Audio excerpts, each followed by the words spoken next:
നമുക്കിന്നേ വളരെ ടേസ്റ്റി ആയിട്ടുള്ള വളരെ ഹെൽത്തി ആയിട്ടുള്ള ഒരു മുരിങ്ങയില തോരൻ തയ്യാറാക്കിയാലോ? പെട്ടെന്ന് തയ്യാറാക്കിയെടുക്കാൻ പറ്റുന്ന വളരെ രസകരമായിട്ടുള്ള വളരെ ഹെൽത്തി ആയിട്ടുള്ള ഒരു റെസിപ്പിയാണിത്. കണ്ടു നോക്കിയാലോ? ഞാനിവിടെ കുറച്ച് മുരിങ്ങയില എടുത്തിട്ടുണ്ട്. അത് വലിയ കമ്പുകളൊക്കെ ഒന്ന് മാറ്റി നല്ലതുപോലെ കഴുകി ക്ലീൻ ചെയ്ത് വെച്ചേക്കുന്നതാണ്.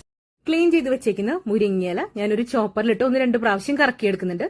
ഇത് നിങ്ങൾക്ക് വേണമെങ്കിൽ മാത്രം ചെയ്താൽ മതി. മുരിങ്ങയില ഞാനിവിടെ ഒന്ന് കറക്കിയെടുത്തിട്ടുണ്ട്. ഇങ്ങനെ ചെയ്യുമ്പോൾ വലിയ നാരുകളൊക്കെ ഒന്ന് കട്ട് ചെയ്ത് പോകാൻ വേണ്ടിയിട്ടാണ് ചെയ്യുന്നത്. ഇനി നമുക്ക് ഇതിലേക്ക് സാധാരണ തോരനൊക്കെ ചെയ്യുന്ന പോലെ തന്നെ കുറച്ച് ചുമന്നുള്ളിയും അതുപോലെ വെളുത്തുള്ളിയും വേണം. അത് ഇതുപോലെ ചെറുതാക്കി കട്ട് ചെയ്ത് വെച്ചിട്ടുണ്ട്. ഇനി നമുക്ക് തോരൻ തയ്യാറാക്കാം. അതിനുവേണ്ടി ഞാനിവിടെ ഒരു പാൻ വെച്ച് കൊടുത്തിട്ടുണ്ട്. അതിലേക്ക് വെളിച്ചെണ്ണയാണ് യൂസ് ചെയ്തേക്കുന്നത്. 1.5 ടീസ്പൂൺ വെളിച്ചെണ്ണ ഒഴിച്ചു കൊടുത്തു. അതിലേക്ക് നമ്മൾ കട്ട് ചെയ്ത് വെച്ചേക്കുന്ന ചുമന്നുള്ളിയും വെളുത്തുള്ളിയും ആഡ് ചെയ്തിട്ടുണ്ട്.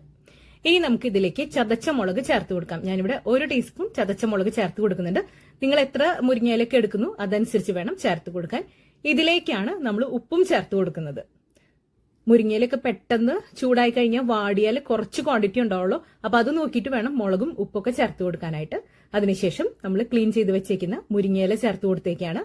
ഇനി ഇത് നല്ലതുപോലെ ഒന്ന് മിക്സ് ചെയ്യാം. പെട്ടെന്ന് തന്നെ കുക്കായിട്ട് കിട്ടും കേട്ടോ. മാത്രമല്ല വാടി വരുമ്പോഴേക്കും കണ്ടോ വളരെ കുറച്ച് ക്വാണ്ടിറ്റി ഉണ്ടാവുള്ളൂ. ഇനി ഇതിലേക്ക് കുറച്ച് നെയ്യ് ചേർത്ത് കൊടുക്കാം. ഇത് ഓപ്ഷനാണ്, പക്ഷെ ചേർത്ത് കൊടുത്താൽ നല്ല ടേസ്റ്റ് ഉണ്ടാവും. ഇനി ഇതിലേക്ക് വളരെ കുറച്ച് തേങ്ങ ചേർത്ത് കൊടുത്തിട്ടുണ്ട്. ഇനി തേങ്ങയുടെ അളവും ഓരോരുത്തരുടെ താല്പര്യത്തിനനുസരിച്ച് കൂട്ടിയും കുറച്ചും ഒക്കെ ഇടാവുന്നതാണ്. നല്ലതുപോലെ മിക്സ്. മുരിങ്ങയില തോരൻ റെഡി ആയിട്ടുണ്ട്.